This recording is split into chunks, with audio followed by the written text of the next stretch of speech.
नमस्कार प्रिय दर्शकों। हाजिर हूँ आज जन्म कुंडली में भेरी नामक योग कैसे बनता है इस विषय पर चर्चा करने के लिए। जिस भी जातक की कुंडली में यह योग बनता है, सूत्र तो कहता है ऐसा जातक हर प्रकार से सुखी और संपन्न होता है। पहले योग कैसे बनता है इस विषय पर बात कर ले, फिर कुंडली में इसका क्या फल मिलता है उस पर जानेंगे। तो सूत्र कहता है कि कुंडली के पहले, दूसरे, सातवें और 12वें। अब देखिए यहाँ पर राशियां अलग अलग मैंने नंबर लिखा है, तो आप कहोगे कि पहला यहाँ पर लिखा है और आप इसे बता रहे हो। राशि से नहीं मतलब, ये जो मैंने 1 2 3 नंबर लिखा, गिनती लिखी है, ये राशियों का प्रतीक होता है। कुंडली भी देखने के लिए अलग राशि होती है, अलग भाव होता है। उसके लिए मैंने एक पहले ही कुंडली बनाई है कि जन्म कुंडली खुद की कैसे देखे। उस पर मैंने समझाया है पूर्ण विधिवत बेसिक तरीके से अपनी कुंडली कैसे देखनी चाहिए। उसका आई बटन में आपको नीचे लिंक मिल जाएगा, उस वीडियो को देखिएगा। इसके बाद ये जो भाव है, ये जो खाना है, ये जो स्थान है, इसे पहला कहते हैं। तो इस भाव में कोई ग्रह हो, दूसरे में कोई ग्रह हो, सातवें में कोई ग्रह हो और 12वें में कोई ग्रह हो, तब कुंडली में ग्रह हो जाए और 10वें भाव का स्वामी बली हो।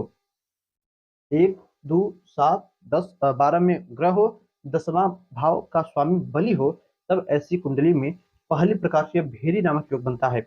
इसी पे दूसरा सूत्र है, वह कहता है कि जातक की जन्म कुंडली में बृहस्पति के केंद्र में शुक्र हो और लग्नेश हो तथा नवम भाव का स्वामी बली हो, तब कुंडली में दूसरे प्रकार से भेरी योग बनता है। पुनः समझिए, मान लीजिए गुरु बृहस्पति कुंडली के 10वें भाव में बैठे हों। अब इनसे गिनने पर केंद्र स्थानों में शुक्र हो और लग्नेश हो, दोनों ग्रह होने चाहिए। यहाँ पर देखिए 7 नंबर गिनती है, तो शुक्र और लग्नेश दोनों एक ही ग्रह हुए। शुक्र, क्योंकि 7वें भाव के स्वामी भी शुक्र होते हैं और शुक्र को तो लिया ही गया है। तो शुक्र कुंडली के चाहे तो 10वें भाव में हो, चाहे तो पहले भाव में हो, चाहे तो चौथे में हो, चाहे तो 7वें में हो, तो शुक्र और लग्नेश हो गए। तथा जो नवम भाव का स्वामी हो, ये बलि होना चाहिए।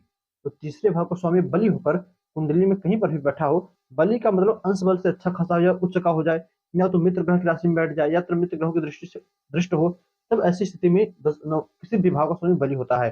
दर्शकों, ऐसी अवस्था बने तब भी कुंडली में यह दूसरे प्रकार से भेरी योग बनता है। अब इसके फल के विषय में हमारे ऋषि मुनि कहते हैं कि जिस भी जातक की जन्म कुंडली में यह योग बने, ऐसा जातक दीर्घायु होता है, लंबे समय तक जीवन जीने वाला होता है, धनवान होता है, कभी भी पैसे रुपयों की कमी नहीं होती, गुणवान होता है, हर प्रकार के गुण उसके अंदर भरे होते हैं, सज्जन पुरुष होता है, चतुर होता है, चालाकी स्वार्थी होता है, अपना काम किसी दूसरे से करवाने में उसे महारत हासिल हुई रहती है। दर्शकों, ऐसे जातक को कभी भी किसी भी चीज से डर नहीं लगता, वह भय रहित होता है, स्त्रियों का मान सम्मान करने वाला होता है और भूमि से हर प्रकार के सुख सुविधा से ऐसा जातक संतुष्ट होता है।